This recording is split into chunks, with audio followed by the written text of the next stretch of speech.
Research highlights challenges of election data in PNG.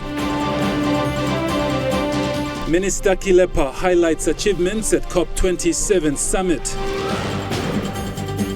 And National AIDS Council appeals for fair reporting.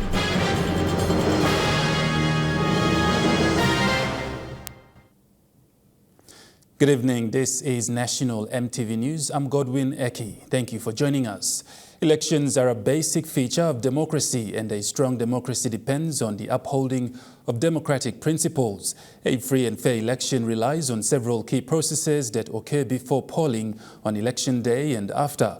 Among other things, the amount and the quality of information available to candidates, observers and citizens is important in order to assist them make informed decisions during the elections.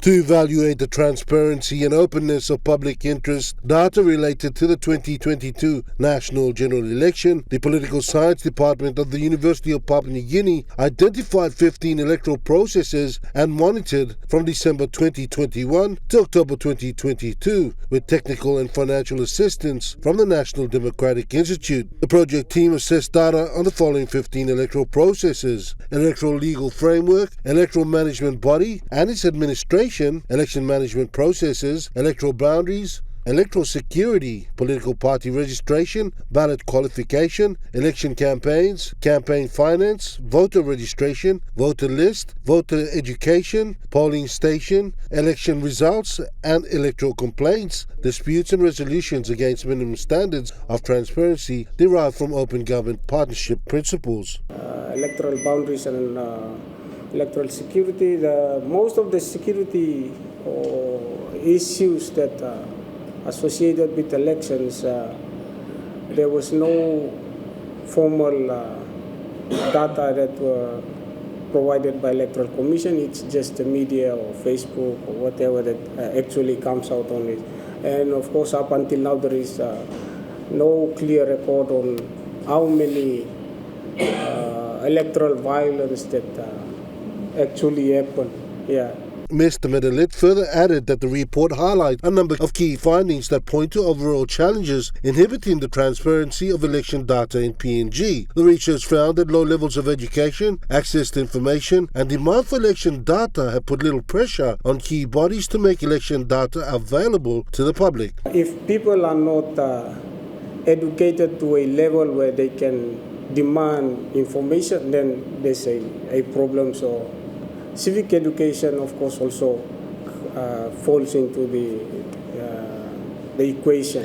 Fellow UPNG project officer and political science tutor Russell Kitau spoke of the challenges in gaining access to data from public institutions. And you'll see that the majority of the processes that we've scored and we've come up with, we've assessed, have turned up as not open or partially open.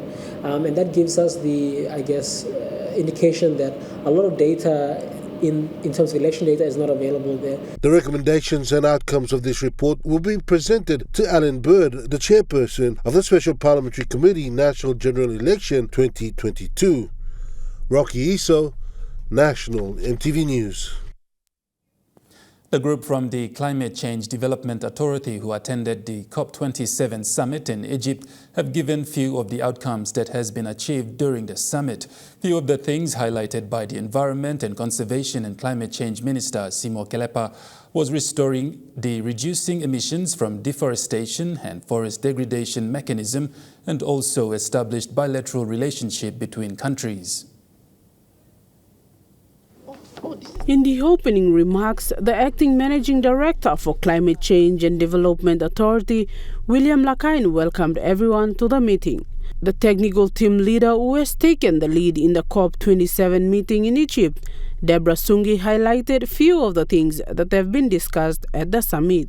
The main key focus which our minister at the political level had raised in the ambition meetings and call out to developed countries that we small island countries have already beefed up our nationally determined contribution targets, even though we were not the contributors to what is happening in terms of the global emissions. But as the developing country and as the party to the Paris Agreement, we all have to take action. She also acknowledged the minister for the tireless effort he had put in to achieve few of the priorities that have been taken to the summit by the team in PNG. Some of the key priorities that have been brought to the summit by the team were RED Plus mechanism, adaptation, loss and damages, finance and many more. Minister Kilepo highlighted some of the outcomes for the key priority areas that have been discussed. PNG, being the chair of the Coalition of Rainforest Nations, has successfully led the discussion for the Rainforest Nation to allow RED Plus mechanism back into the COP27 Sharm el-Sheikh implementation plan at the end of the COP27.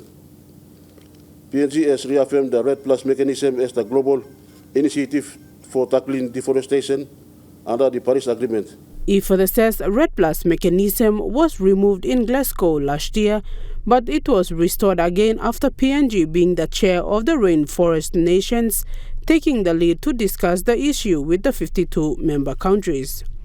There were also bilateral outcomes to the summit that were further elaborated by the minister. I also signed off with 2 important MOU arrangements with Singapore and one with Japan. Both agreements will see the implementation of Article 6.2 of the Paris Agreement, where the agreement will allow both countries to cooperate with Papua New Guinea to achieve emission reduction targets. There were also memorandum of understandings signed for bilateral outcomes that were achieved. Samantha Solomon, National EMTV News. The National AIDS Council Secretariat held a media workshop today in preparation for the World AIDS Day come December 1st. The purpose of the workshop is to inform and challenge media outlets and journalists to report fairly and positively on the issue of HIV/AIDS and not sensitize their stories. The media has played a very important role in terms of information sharing and awareness on HIV/AIDS prevention in the country in the last few decades. However, the way many stories have been told have a rather different impact on people and the way they view the virus and the people living with HIV and AIDS. Speaking at the media workshop today, National AIDS Council Social Mobilization Manager Valentine Tango says the media has a huge responsibility to report fairly and sensitizing headlines and stories only infest fear in the people and victimize people living with HIV and AIDS. The early confusion about information on HIV and the problems and the issues that created as a reporting by media platforms or media outlets has led to a widespread of fear of the HIV virus and the confusion about how it is transmitted.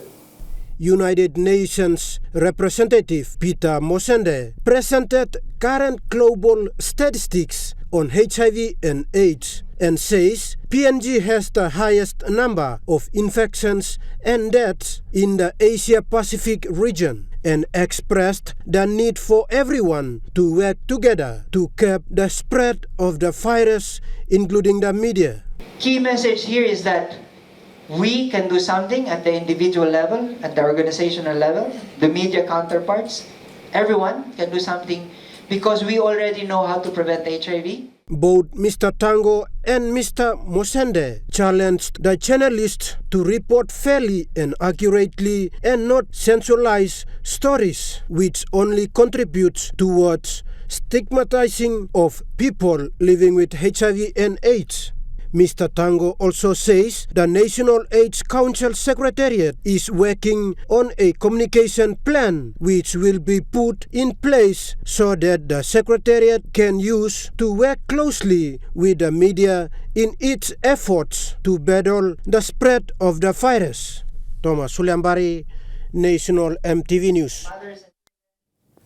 The rapid increase to unlawful and illegal activities experienced at various areas in PNG remains a great concern. Governor for Western Highlands, Wairapa, and Jiwaka Governor Simon Kaiwi raised this concern on the floor of Parliament recently. In relation to the system, Governor for Western Highlands, Wairapa, on the floor of Parliament emphasized on some of the lawlessness which are experienced in his province. He highlighted that many of the lawbreakers are getting away with their illegal act. Plenty money going to lo sell. That's all next minute. Only pay 150 kina or 200 kina lo policeman who started charge him only come out. On police station he come up also one ATM petty case blow on policeman too. On jail you must charge him man. Court must put in money go lo baisu. Na money must go lo calipus. Now that's why something but change too. Rapa urged all sectors to collaborate in addressing this issue before it gets out of hand. Governor for Jiwaka, Simon Kaiwi, in support of his colleague, labelled the laws in PNG to be very weak and ineffective. Law blimi lo sila country now. All the law, ani lo mama law blimi. Emi no more effective. Law blimi weak to mass. Now law blimi got plenty all room blong all money can argue na win him court na kind of sem. So bila aski mo sem yimi a small man belongs to the Parliament House. Third arm of the government, yimi belong work him law. Governor Kaiwi urged the members of the House to change and improve the law so it is applicable to certain situations occurring in the country. We must change him some laws law. Some law I mean been stopped long before independence, and stop yet. Some law only work him after independence, coming up now, and stop, but it needs upgrading in terms of increased penalty, now improving some section of law so that you can apply the current situation. Kaiwi added that responsible authorities need to appoint people to look into the laws of this country and make improvements and increase penalties. Now you can look along law belong country blaming. Everything else based on stability of law and compliance of law by our people. Then development takes place and other things come into effect. So we mean our law. Now law is strong to mass. All man will burgim yet. All man will make him pass in no good yet. Kaiwi said that if lawlessness is not seriously addressed in this country, the future will be at stake. Sharon Engnui, National EMTV News. Continuous concerns have been raised in Parliament regarding the issue of law and order in the country. A call was made to the governor by the member for Kainantu, William Hagahuno, to increase police recruitment in order to address the issue of law and order. Presence. It acts as a deterrent. Member for Kainantu District of Eastern Highlands Province, William Hagauno, said law and order concerns have been raised so many times and there must be a quick action from the government to address this. He said the police force lacks manpower. This matter and start increasing the number of police force in this nation.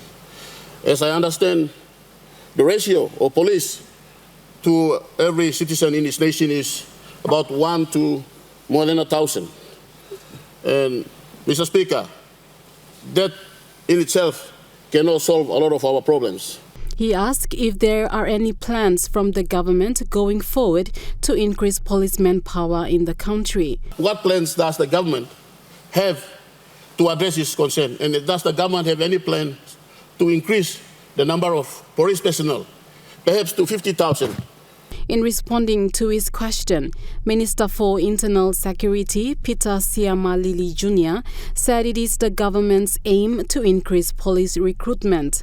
Increasing policemen, and we start long this plan you got, whereby hopefully next week, by me got opportunity long or at the same time present him one white paper long internal security, which by also highlight him this need na steps in long kiss him long increase him capacity.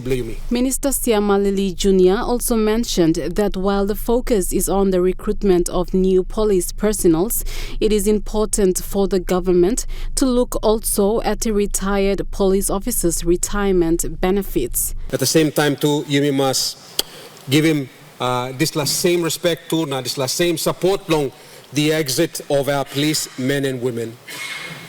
We have the entry of the police men and women coming into the force, but at the same time we also need to capture those that are exiting the force. Cynthia Maku, National EMTV News. National EMTV News continues after the break. Stay with us.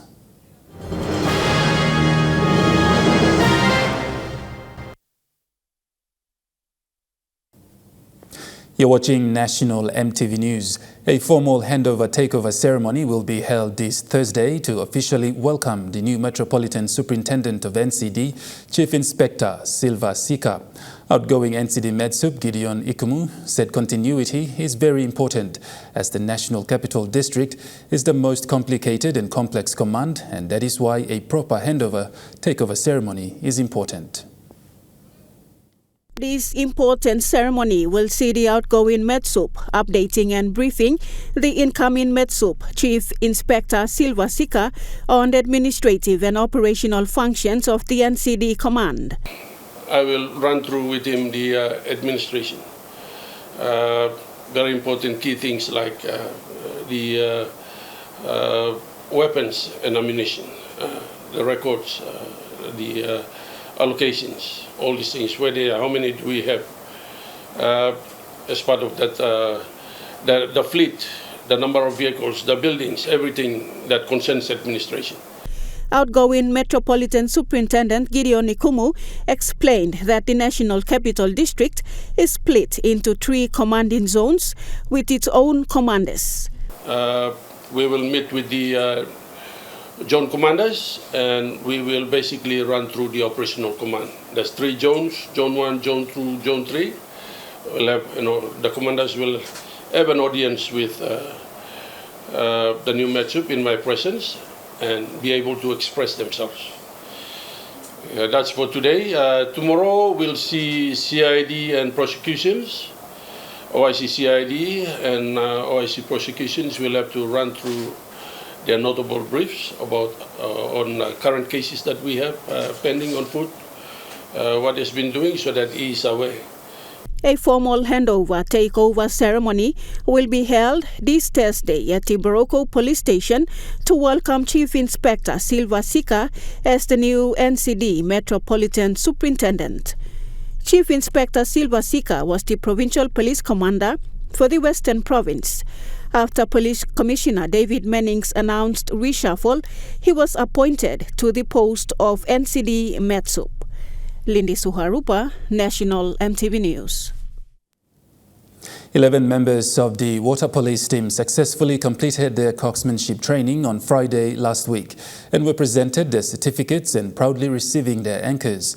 They are now certified water police officers and will be actively carrying out their duties. Deputy Commissioner Special Operations Donald Yamasombi, when addressing the parade, challenged every other policeman to pursue same. A parade attended by members of the Reserve Police, police band members and water police officers was hosted last Friday for the 11 personnel who underwent the coxsman training. They received their anchors and are now certified water police officers. 11 personnel that actually underwent coxsman training, and this afternoon they got their anchors.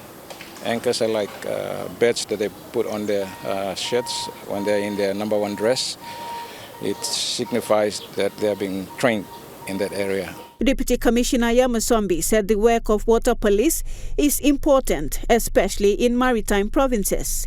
He said recently some coastal provinces have experienced law and order issues, especially in the outer islands, and have requested the presence of water police. Some parts of the country, especially the maritime provinces, police does not have footprint.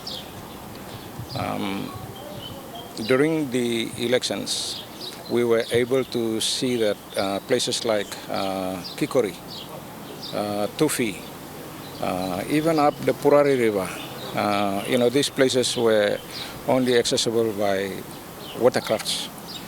So our men actually did a change or by setting food there. They will also be on standby should provinces like we've been experiencing a lot of things down in Alatau and Poponeta.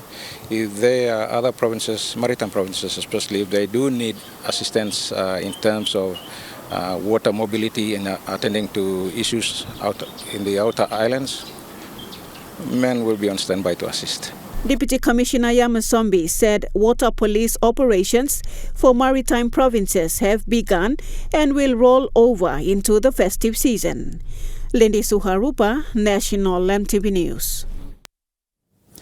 A total of 22 convicted prisoners escaped from the Bayong Correctional Services prison in Madang early hours of this morning. Correctional Service Commissioner Stephen Pokanis has confirmed with EMTV News that the prisoners escaped between 2 to 4 a.m. this morning. He has described the prisoners as very dangerous and confirmed that police and CS officers are currently doing patrols to search for the escapees. It is understood most of the escapees are serving more than 10 years imprisonment. EMTV will keep you updated on this developing story. Minister for Education Jimmy Uguro highlighted some of the issues that contribute to teachers missing out on the payroll system and urged all the provincial education authorities and boards as well as the Teaching Service Commission to ensure they register teachers who are not on the payroll system. The minister made these statements on the floor of Parliament recently.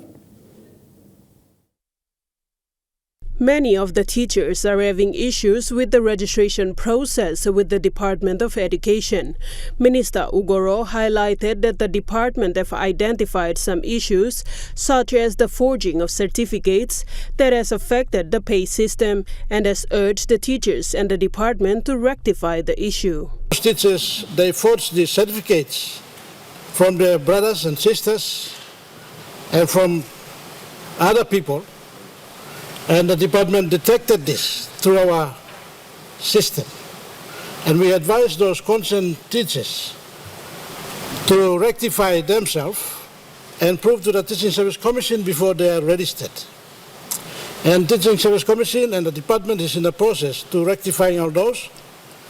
And I've already given instruction to Teaching Service Commission and the Department of Education to get those things sorted out administratively and get those teachers registered and must be paid. The minister also urged the teachers to ensure they register with the department. Teachers cannot be paid until they are registered. And upon registration, they are given file numbers. They are paid according to their file numbers. And that process is still pending.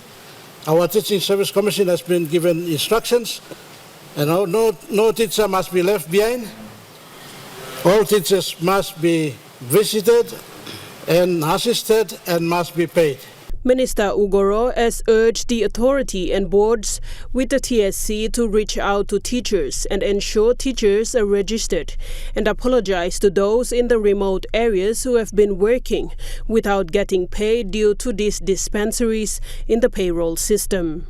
I take this time also to advise all the provincial education authorities, the appointing authorities, the PABs, headmasters, teachers of various institutions, those students, teachers who are now out in the field waiting to be registered must be visited, assisted and registered, and salaries must be paid. And I apologize to all our teachers who are serving tirelessly out there in the remote and in towns and cities and districts. And the part of that blame must be to their teachers themselves. And on the same note, once you're in the field, the teachers are supposed to fill in the form called RODSS form, Resumption of Duty forms. Sharon Ingnui, National EMTV News. The Boroko Rotary Club is proud to say that it has identified a student at Yarawari High School to be the president of the Interact. It is said to help young people build leadership skills on how to manage community projects. Rotary Boroko has identified its first student who has openly agreed to work with Rotary Boroko in helping to revive the fish pond in the school. Our grade 11 student Gertrude Daniel will be the first female president to be in the charge of the Rotary Boroko's Interact program. Project manager for Rotary Boroko Matthew Simmons says the Interact program is aimed at helping young people build future leaders with integrity and be able to learn how to manage community projects. We've already identified some future projects that they could do. One of them being is some years ago a Rotary Club of Richmond, New South Wales paid for the installation of a new water pondage which was for fish. Moving forward, what we want to do is that fish is now used for the school, not others coming in to use it. They'll be responsible for raising the fish and even coming to harvest time, where they can use them in the school mess.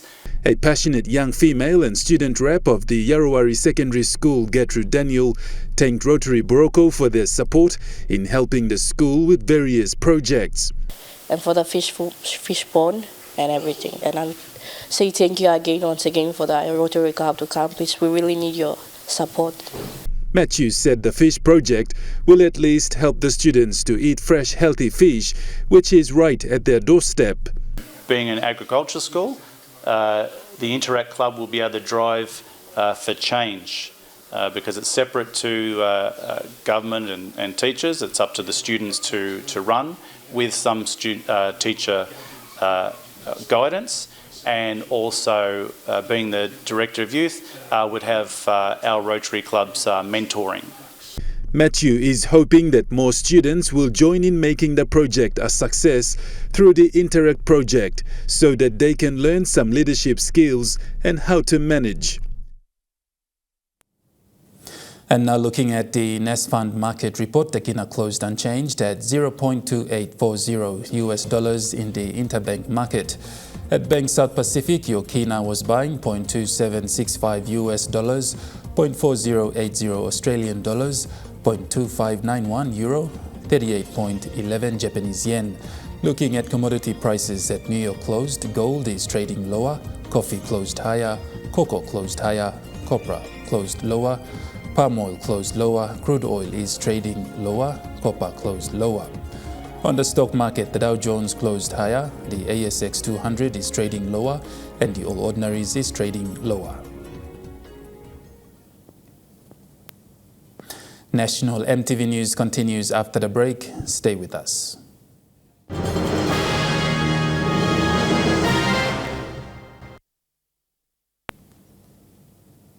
You're watching National EMTV News. The Indian community hosted its first get-together last night at the APEC House in the name of raising funds for various charities in the country. Present at the gathering last night were important dignitaries, families and friends of the Indian community in PNG, and representing Prime Minister James Marape was NCD Governor Powes Pakop.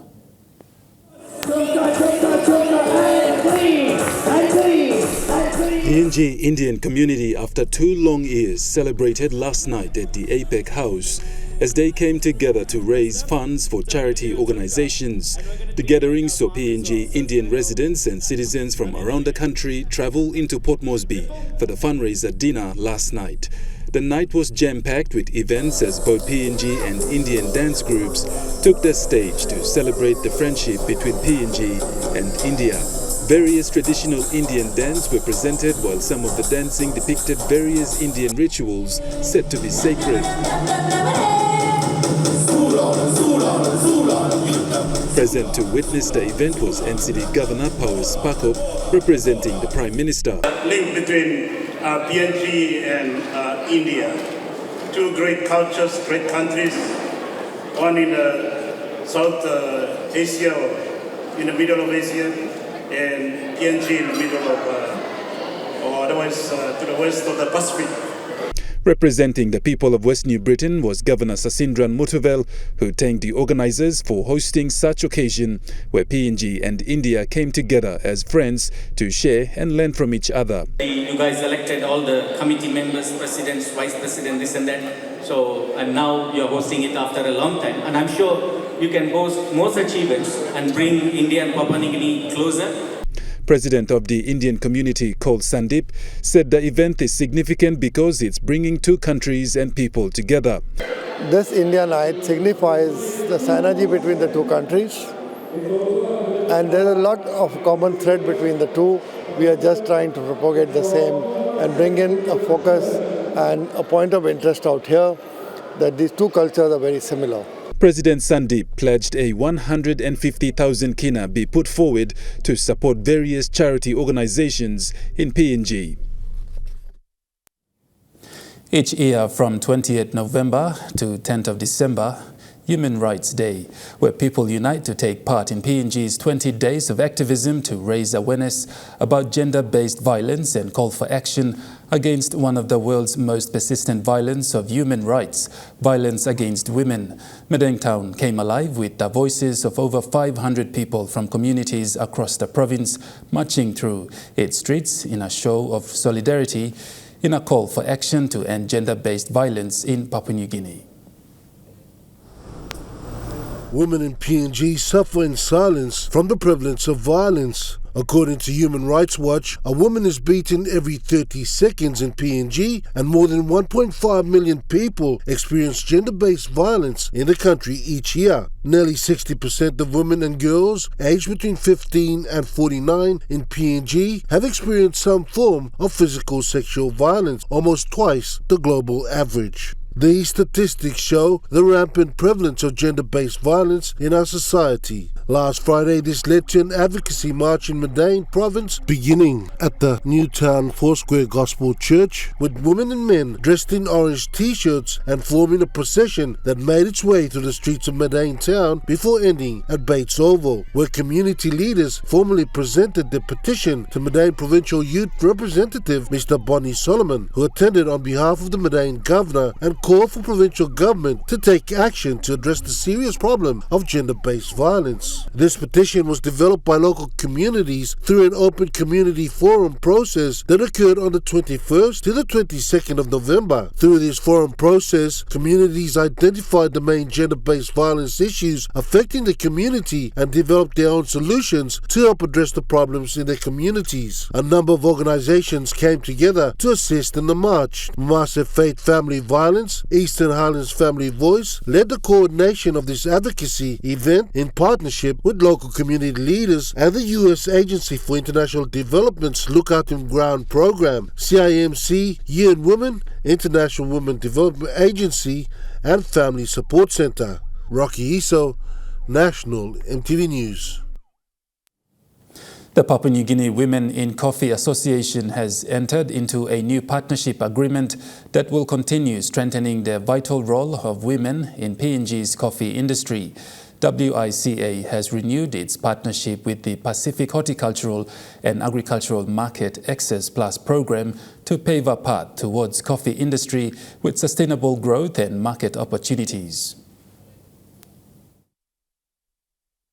According to the co-founder and executive director of Women in Coffee Association, or WICA, Catherine Pianga, the collaboration is supported by Australia and New Zealand and builds on previous support by Farmer Plus to help grow and develop the association as an effective representative for the different women coffee groups and farmers in the country.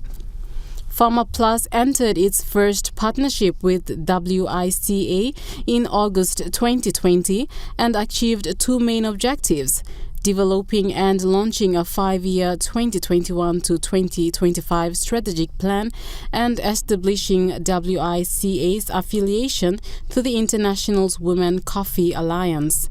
Farmer Plus National Facilitator Tamar Amin said under this partnership, Farmer Plus will assist WICA to deliver key elements of the strategic plan to help members become equal players in the PNG coffee industry. It will focus on rolling out farmer cherry processing and cupping training, supporting WICA members to improve their post-harvest processing coffee cupping knowledge and barista skills, as well as establishing links with buyers in specialty markets and promoting PNG coffee coffee in alternative markets, supported by the affiliation with IWCA. This partnership between WICA and PharmaPlus is further strengthened by the relationship with PNG Coffee Industry Corporation Ltd, which shares the program's goal of increasing the volume and quality of PNG coffee exports to high-value specialty international markets. Cynthia Maku, National EMTV News. National EMTV News continues after the break with Trukai Sports. Stay with us.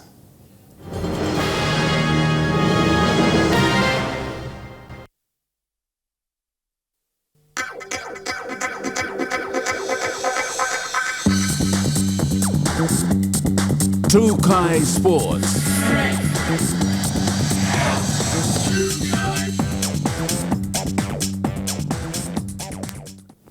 Welcome to Trukai Sports. PNG Football Association has officially announced the appointment of the national women's soccer team coach in a press conference at the PNG Football Stadium. PNG FA President John Capinato announced that the new head coach is Spencer Priya. Mr. Capinato said Priya is a suitable candidate and has met all the requirements for the head coach position. Spencer is a very interesting person. That when we looked at his CV, he's an Englishman himself, former Manchester United, and played in the English Premier League. Also had part to the young Matildas, coach the young Matildas now who are now in the current Matildas senior women's team. His former country that he coaches is Thailand. If you see in the ranking of Thailand now, he has done very well in bringing Thailand from the bottom to the top. And that's all been done by Spencer. So all in all, we, Papua New Guinea Football, is very honored to have him here. The SPPNG Hunters have named a 39-man training squad ahead of the 2023 Host Plus Cup season. The squad consists of a good mixture of SPPNG Hunters experienced players alongside some new talents. This announcement was made following the official appointment of Hunters' new head coach, Stanley Tepend, last Friday. The 39-man training squad list for the SPPNG Hunters preseason is as follows: Alex Max, Alex Rover, Benji Court, Bennett Noel, Brendan Nima, Ila Alu, Jamie Mavoko, Jimmy Bob, Jojo Walames, Joel Torombe, Kosova Badi, Leon Undupia, Limbi Hendry, Liam Joseph, Matthew Jesse, Sherwin Tanabi, Solo Wane, Stephen Bruno, Sylvester Bulu, and Tapia Solu. The squad will be captained by Ila Alu. This will be the first time for the Hunters to train on home soil after almost 3 years, and head coach Tepend is the right fit following his recent appearance as the Kumuls coach in the Rugby League World Cup. Lisa Puni, Trukai Sports. Trukai Sports continues after the break. Stay with us.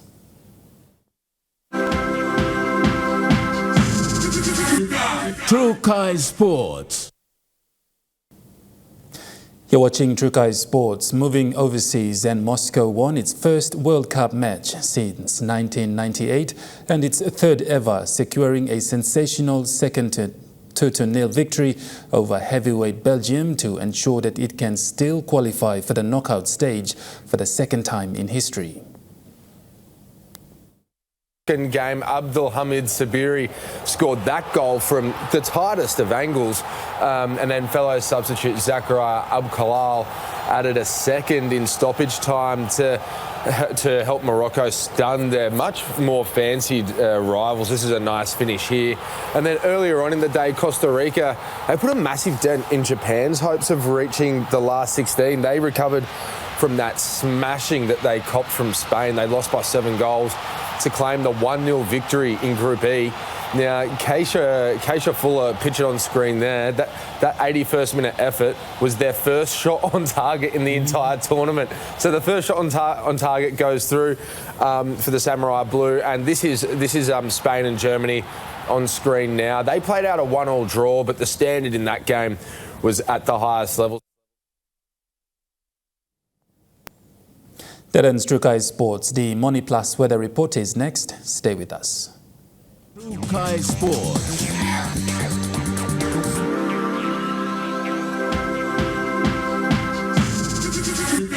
Trukai Sports. This weather update is proudly brought to you by Money Plus. With you always. Weather forecast for the next 24 hours. Southern region, Port Moresby partly cloudy with morning rain periods. Daru overnight thundery rain showers and drizzles, then cloudy morning. Kerema easing rain showers and thunderstorms, then cloudy morning. Halatau brief overnight showers and thunderstorm, then cloudy morning. Popondetta partly cloudy with morning showers. In the Momase region, Ley overnight rain periods with inland morning fog. Nedeng overnight rain showers and possible thunderstorm, then cloudy morning. Wewak partly cloudy with morning showers. Banimo brief thundery showers overnight, then partly cloudy morning. The New Guinea Islands, Lorengau brief showers tonight, then fine, partly cloudy morning. Kavieng brief showers overnight, then partly cloudy morning. Kokopo and Rabaul partly cloudy with brief overnight showers and possible thunderstorm. Kimbe brief showers overnight, then partly cloudy morning. Buka overnight thundery showers easing to partly cloudy morning. In the Highlands region, Mount Hagen overnight rain showers and thunderstorms, then morning fog. Goroka and Kundiawa overnight rain showers and thunderstorm, then morning fog. Mendi and Wabeg brief thundery showers overnight, then morning fog.